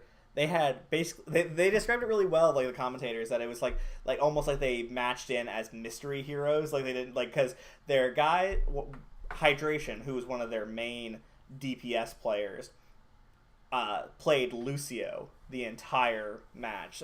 Both of their supports went DPS. Yeah, both of their supports. Shaz, who is normally like a Zenyatta player, was playing Tracer and absolutely tearing it up. Oh yeah, wow. And then Big Goose, who's normally their like he's usually I think a Mercy or a Lucio player, was playing Sombra. Yeah, that's right. He was playing as who's thriving a lot right now in this meta. And then Asher is another one of their DPS players, was still playing the Widow. So they had like a triple DPS comp going. With Bishu still playing Diva and Fissure still playing Winston. And then you get that Hydration seasoned DPS player playing Lucio. So you get that little bit of DPS Lucio as well, which is always nice as a Lucio main. So it was really weird, and they just dominated. And it was like, so it's interesting to see the LA Gladiators kind of like in this upward trajectory, because they were not very good in Stage 1 play. Like they were kind of like middle to bottom of the pack, and so now they're kind of seeing like a upward rise ever since the addition of Fissure as their main tank. I just downloaded the Overwatch League app, and for anyone curious, Shock is currently 1-0 over the Houston Outlaws. Hell yeah. I ended up staying up really. I was trying to go to bed last night, but then I actually ended up staying up because they went to a Stage 5. Boston Uprising was playing the LA Valiant last night, and they went to a Stage 5, and so I gotta watch it. Also, London 4-0'd Seoul earlier today. Oh shit! Really? Yeah. That's a little bit of they've been kind of on downward recently. They hadn't been doing as well as they had been, and Seoul has been kicking ass like since the beginning. So interesting. But yeah, so that's Overwatch League talk. I like Overwatch League. It's good. It's good. Esports is surprisingly good. Yeah, surprisingly. I mean, there's the typical like cringy stuff. I feel like from what I've seen, always. Like having the players' faces being like, hey, I'm so and so, and I'm gonna do. So and so would be a good gamer tag, I think. I'm gonna go change my Blizzard tag real To quick. so and so. That'd be so good. I'd be about it, man. What you call it? Yeah. But yeah, I think an esports like show on the channel or a regular esports segment would be pretty neat. Yeah. Like either not even just like Overwatch, but like Just esports. I'm a huge fan of Dota. Like Yeah. I don't like playing Dota. Let me be clear about It's the that. same way I am with League. God, I hate playing League now, but I will watch professional. League God, play I all love the the time. internet, watching the international, like the Dota 2 Oh, international. Yeah, same It's with League. knowing how much money is on the line and how like millions and millions of dollars and watching them play is And ridiculous. seeing, like, especially with the League finals, I'm not sure how it compares to Dota finals, but like seeing hundreds, if not thousands, of people in attendance. Oh yeah, Like not just watching like I do, over the internet, but actually at the. yeah. God, It's insane. and then so like that'd be really cool for us to like talk about on a regular basis. And then anything that's going on in like the fighting game community would also be really really neat to like actually like. Oh yeah. Because I know that you're a huge fighting game fan. Yeah, more so in the past, just because I kind of fell out of it a little bit. But I love Street Fighter. Tekken is also great. Right. I want to get into Dragon Ball Fighters. But Yeah. Dragon Ball there's Fighters just looks so much so out good. there right now. Fighter Z. Fighters. Dragon Ball Fighters. No. And So that- I am that's his without a name. Kindle Fire now. Yeah, that is his now. Super Hot. He punched you, stole it out of your hand, throws it back at you, and punches you in the face. There you go. Super hot. One thing about that game that's funny is whenever you throw guns, sometimes the guns will break. Yes. Yeah, It's you just- get like one throw for free, and then anything after that breaks. Yeah, I'm just I like wanna- I understand on a mechanics point, it makes the game fair, but like on a logic point, I'm just like, Yeah. I want Yeah. to see. I want to see a mod of that game where every enemy, like, and you included, is just reskinned as Saitama from One Punch Man. Hell yeah. So because it's like it makes sense. Like, oh, he cracked his skull in One Punch because he's One Punch Man. Oh, He okay, broke yeah. that gun because he's One Punch Man. Yeah. Like it makes sense. That's a good game. Yeah, I'm going to play more of that after we get done with this. Good. for sure. Super. Super hot. So that's it for news for this week. Everybody good? Anybody need to go pee or anything? No, good. Good? yeah, I'm good. Cool. Then we will go ahead and just move right on into our rotating segment. As always, if you have a question that you want to propose for the mysterious weekly rotating segment of the podcast, you can go to ydnerd.com/contact. That's ydnerd.com/contact. Let us know what your name and leave your email and what your question is, and we'll Social shout security you. Number, Yeah, social security number, mother's maiden name, first CVV of your card. Yeah, and leave your question, and we'll shout it all out here on the show. Yeah, every single bit of it verbatim. Probably just your name and your question, though. Maybe. Yeah, Well- the rest is for. It's for demographics. yeah. Strictly data Yeah, collection. it's for logistics. Yeah, you know. So the question for this week: if you could have a Lego game made about any intellectual property, game, movie, show, book, whatever, what would it be? Lego Mario Kart. That would be cool. I imagine be Lego really cool. Mario Kart being just one of those things where you just like you crash into somebody and they just explode. Yeah, Like, the bricks yeah. going Directed by everywhere. Michael Bay. Oh god. In all seriousness, I would really enjoy at least a good Lego take of the Inheritance cycle. Oh yeah, like the Aragon Yeah. books. I would love to see a good Lego take on that because like most Lego takes on book series or movie series have been pretty good so far. Oh, Like yeah. Lego Indiana Jones and Lego Lord of the Rings. Yeah. And the only adaptation of Aragon outside of the books being the movie was not very good. Right. So I would like to see And some. then the video game based on the movie, based on the They're book. all different. All of the video games are different. The Mm-hmm. GBA Aragon game is a JRPG. The PSP Aragon game is just you riding Saphira the entire time. Mm-hmm. I would love to see just a solid Lego take of someone reading the book and imagining it out in the Lego. That'd be really Oh, neat. yeah. Tristan? I was talking to Nick about this earlier, but I would like to see a Lego Scott Pilgrim series. That would That'd be be cool. really cool. That would be really cool. One reason in particular is because Scott Pilgrim vs. the World already has a game adaptation from the graphic novels. Oh, that's right. I like that game a lot. It was owned by Ubisoft, and then they lost the rights to it, and you can't get the game anywhere else. You can emulate it, but that's about it. You can't purchase it anymore, and it was just a fantastic beat 'em up. And I feel like taking ideas from that and incorporating it into a Lego game would be awesome, because you could have a world for all of the 7 Evil X's. Yeah, So that'd be really cool. I think that would be That cool. would be really cool. It would be. Dylan. What about for you? That's a hard one. Mm-hmm. No, I'm not. No, Colin just texted me Lego Big Bang Theory. So take that, leave for what it is. I don't know. I was sitting here thinking, and I was thinking about like games that I've played in the past specifically that I think would look neat with the Lego aesthetic, and I think the Jack and Daxter games. That'd be really cool. That would be really very neat. That would be nice. Because think about like, oh, you need a vehicle, like you just need a hover vehicle to travel through the city. Mm-hmm. Let me build one real quick. Yeah.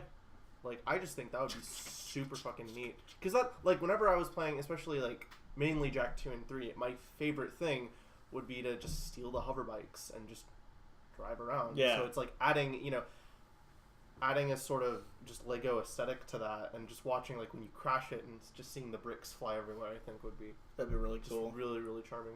Oh, I just thought of another one. Lego Dark Souls. Dude, yes. That'd be really neat. FromSoft, listen to us. That would be amazing. You Uh, could build your campfires. I have a funny one and I have a serious one. All right. My funny one, Lego Super Hot. cool. It's just literally the same game except everybody's Lego. made out of Lego bricks. Hot. Lego Super Hot. Tangent off of that, what about like Lego John Wick? Oh yeah, that'd be real Yes. cool. A Lego John Wick movie. Lego the Lego movie. Lego Maego. I actually heard that the Lego movie game is like probably one of the worst Really? Lego games. Like, yeah, and it really surprisingly. wasn't. It really wasn't even that bad. I've played a little bit of it. I bought it on sale one day on Steam because they were doing a whole Lego sale, but it wasn't that bad. It was still fun. interesting. While we're on the topic of Legos, I got really nostalgic last night. One of my earliest gaming memories is playing. Did y'all ever do anything with the series Lego Rock Raiders? No. Okay, so like they were Lego sets, and it's like you go back and you look at is that for me? Thank you. Yeah, sure, go for it. If you go back and I went back and looked at like a couple of the Rock Raiders sets, because like I owned a couple of them as a kid, and you look at them and it looks like something. Did he change your password? I didn't even have a password on it. He put a password on here. Did you try spelling out fuck?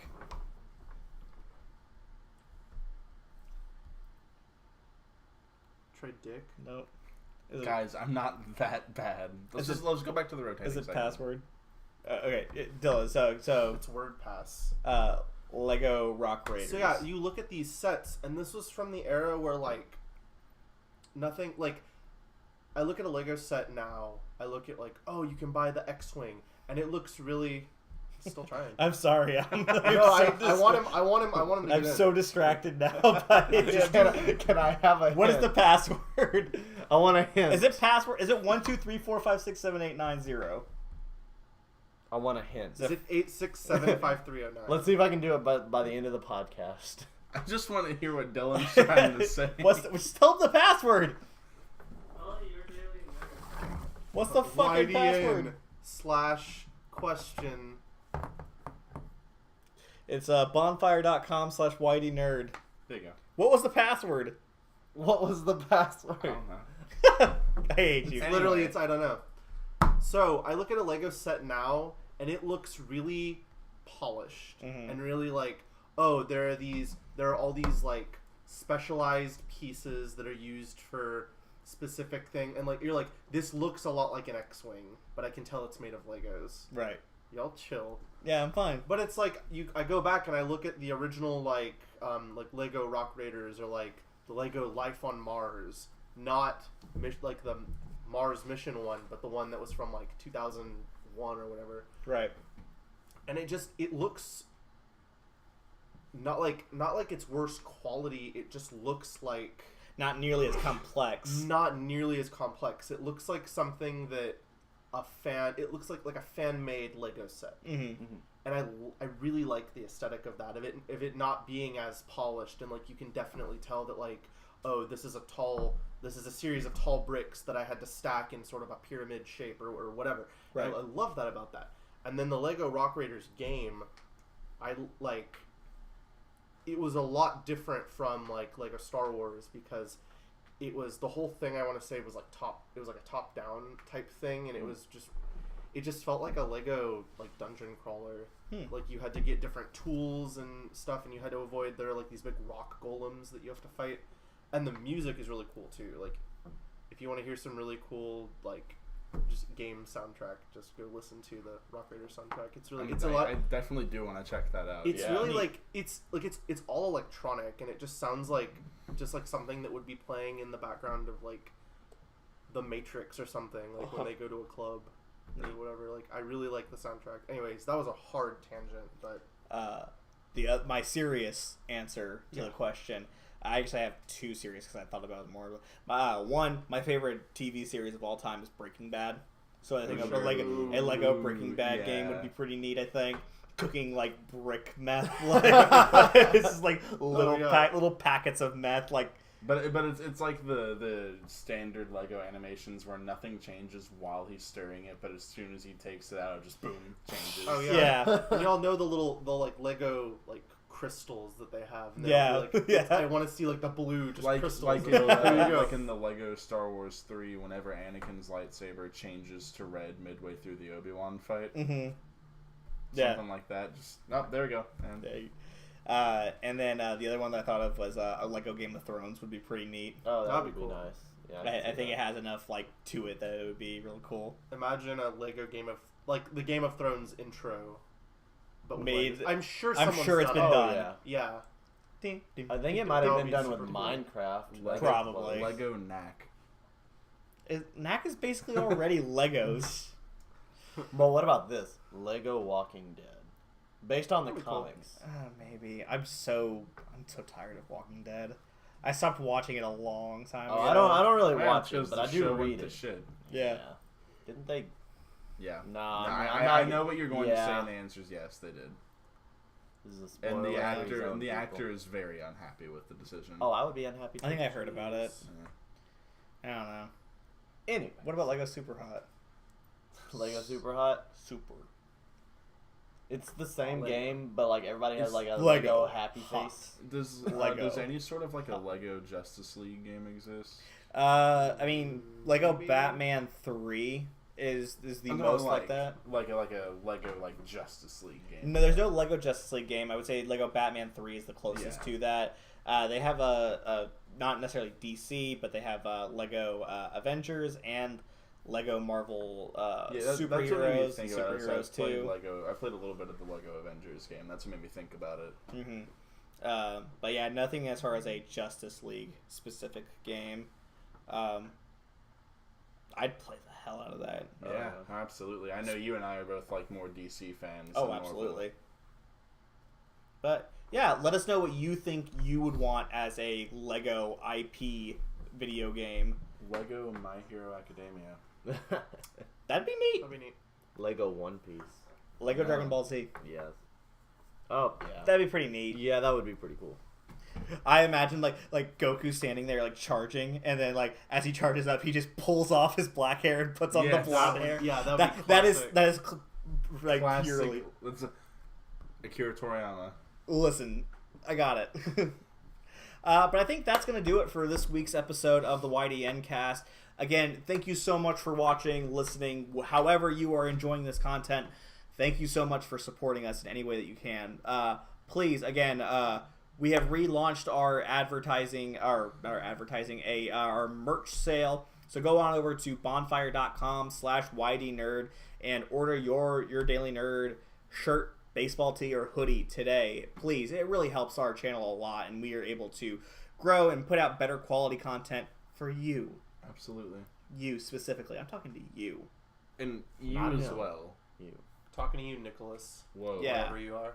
Yeah. That's right, I'm calling you out. But again, if you like this video, please like, comment, subscribe, share, every other YouTube buzzword. Yes. Didn't you have a shout out you wanted to make? Yes, I am going to. I meant to do it when we were opening the show because more people have been watching the beginning of it. I'm actually just going to record that and put it back in at the very beginning of the show. So, yes, I'm going to be putting out a shout out. If you made it this far, and the shout out, go and subscribe to ThatCartoonist. He is a fraternity brother of mine. He puts out some amazing content about different comic books and movies, and he most recently put out a video about doing a reaction to the new Infinity War trailer that came out yesterday when we're recording this.